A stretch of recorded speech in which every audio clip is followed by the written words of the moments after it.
Have you ever wondered if old habits or lifelong routines block your ability to see things as they truly are? This ancient story from the Buddha's time might offer a lesson on how to overcome such barriers.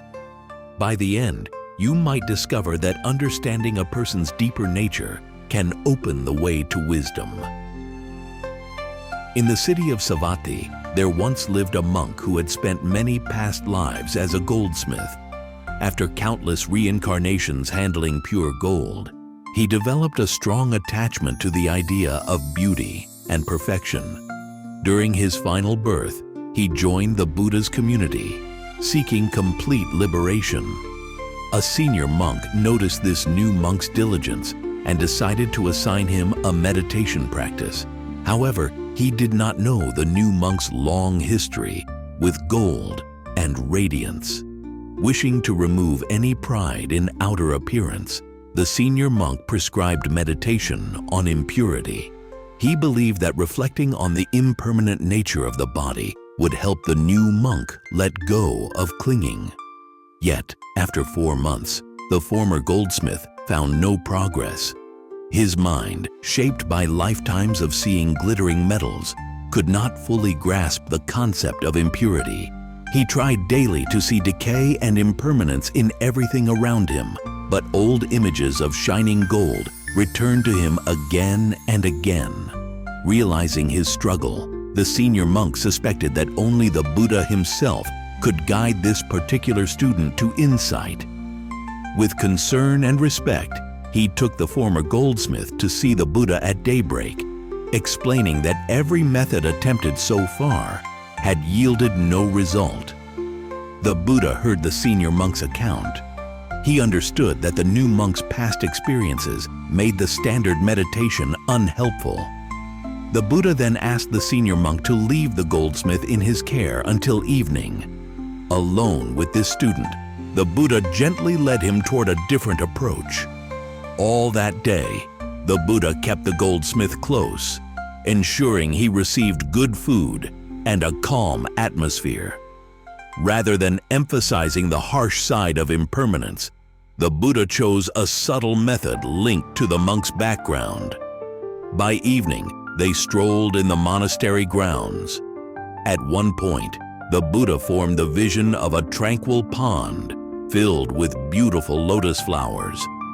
The goldsmith's gaze fell upon a large, radiant bloom in the midst of the pond.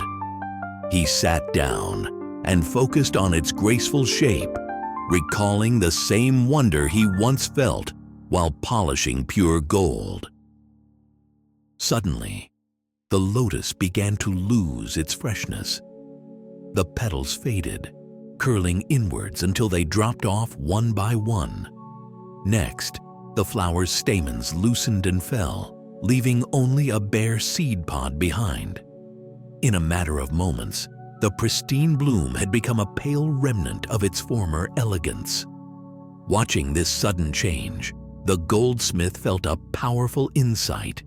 He had tried to see impurity in everything around him, but something about this graceful flower wilting before his eyes struck him deeply. He realized that even what appears flawless must eventually decay. If a perfect lotus can lose its brilliance, then no form, no matter how lovely, can last forever. His mind expanded, and he finally understood the truth of impermanence that the senior monk had urged him to see. At that moment, the Buddha, remaining in his own quarters, was said to send forth a soft radiance.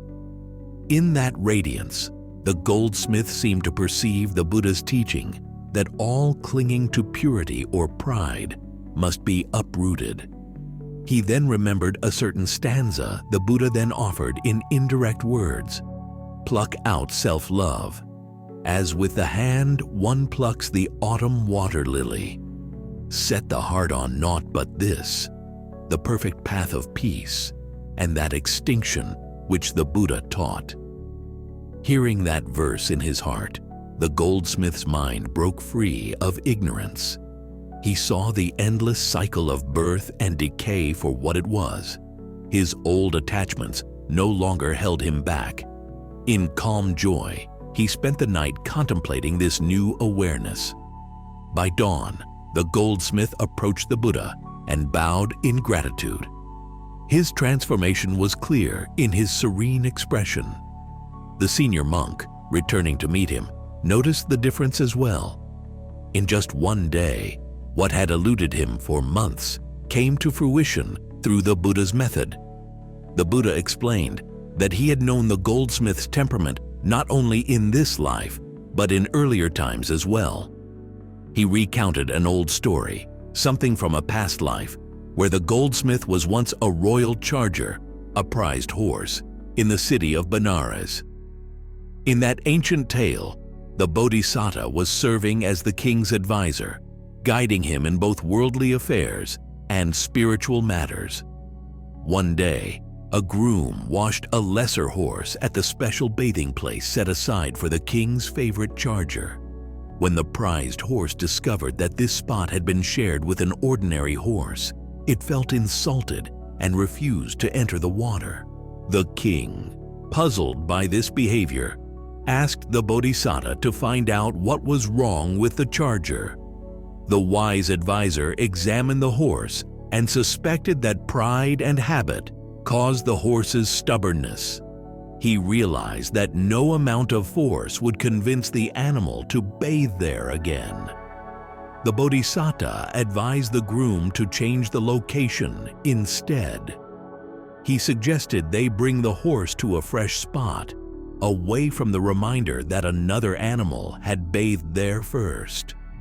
Following his counsel, the groom led the horse to different waters, where it finally agreed to enter without resistance. In relating this story, the Buddha connected it with the goldsmith's predicament. Just as the royal horse refused a place it once saw as exclusively its own, the goldsmith could not benefit from the usual meditation theme. A shift in method was the only way forward. After telling this ancient episode, the Buddha revealed who each character had been. The goldsmith monk was the royal charger, the senior monk was the king, and the Buddha himself had once been the wise advisor. The monks listening understood that a simple change of place or practice can make all the difference. At the end, the goldsmith and his senior companion returned to their residence, now content. The older monk felt no regret for not having solved the puzzle alone, because he recognized that only a Buddha possessed the knowledge to see so precisely into someone's past causes and present needs. The community continued to reflect on this event. They realized it taught two lessons at once. First, a person's past habits can deeply shape how they react to spiritual teachings. Second, the path to truth often requires flexible methods. What fails for one approach might succeed if adjusted to meet a person's unique disposition.